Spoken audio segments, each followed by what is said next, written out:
Halo teman-teman di rumah, selamat bertemu kembali dengan saya, pengacara Sumarni. Kali ini saya akan membahas pertanyaan beberapa klien kita yang bertanya mengenai bagaimana sih mengajukan gugatan cerai buat kami yang beragama Buddha. Begini Bapak Ibu ya, bagi teman-teman saudara-saudara yang beragama Buddha, itu gugatan diajukan di pengadilan negeri wilayah hukumnya. Misalnya Bapak Ibu tinggalnya di Jakarta Selatan, gugatannya juga diajukan di Jakarta Selatan. Kalau misalnya Bapak Ibu tinggalnya di Balikpapan, gugatannya juga diajukan di Pengadilan Negeri Balikpapan sesuai wilayah domisili hukumnya. Tapi khusus untuk Muslim, itu gugatan cerai di pengadilan agama. Berbeda ya Bapak Ibu. Kalau Muslim gugatan cerai di pengadilan agama, kalau untuk non-Muslim, Buddha, Hindu, Kristen, Katolik, itu gugatannya diajukan di pengadilan negeri.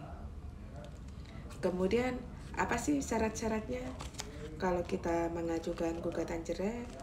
Ya, pertama harus ada bukti akta perkawinan dari kantor catatan sipil.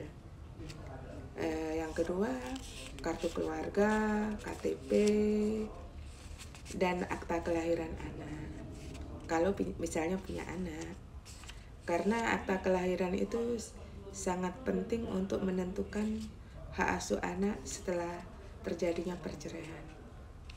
Karena untuk anak-anak di bawah umur, itu hak asuhnya jatuh ke tangan ibu. Kecuali ibunya memang secara undang-undang tidak berhak mengasuh anak atau kehilangan hak asuh anak. Misalnya ibunya kena gangguan mental. Misalnya kalau artis dulu kayak Adjie Massaid dan Reza Artamevia, itu kan hak asuh anaknya jatuh ke tangan Adjie Massaid karena pada saat itu istrinya sedang ada masalah mental. Itu salah satu contohnya. Atau misalnya istrinya masuk penjara yang hukumannya selama 5 tahun ke atas, itu jelas ibunya akan kehilangan hak asuh anak. Jadi hak asuh anak jatuh ke tangan ayahnya.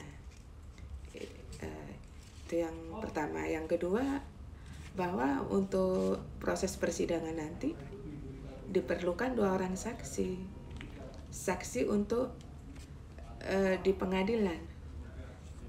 Karena untuk membuktikan apakah gugatan cerai ini layak untuk dikabulkan majelis hakim atau layak untuk ditolak majelis hakim, itu tergantung dengan bukti-bukti yang kita ajukan.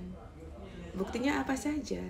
Buktinya ya kalau bukti surat ya akta perkawinan yang menjelaskan bahwa memang pihak-pihak ini memang suami istri sah.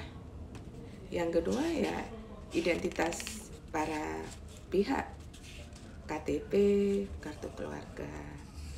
Yang kemudian alasan untuk mengajukan cerai. Karena mengajukan cerai harus ada alasan yang kuat. Misalnya suami atau istrinya sudah kabur selama bertahun-tahun, tidak pernah ada kabar beritanya, tidak diketahui keberadaannya.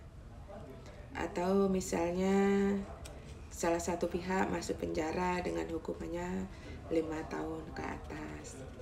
Atau salah satu pihak melakukan penganiayaan atau kekejaman yang bisa membahayakan nyawa pasangannya. Ini juga alasan yang kuat untuk bercerai. Atau adanya pertengkaran terus-menerus yang tidak bisa didamaikan lagi. Gitu Bapak Ibu ya.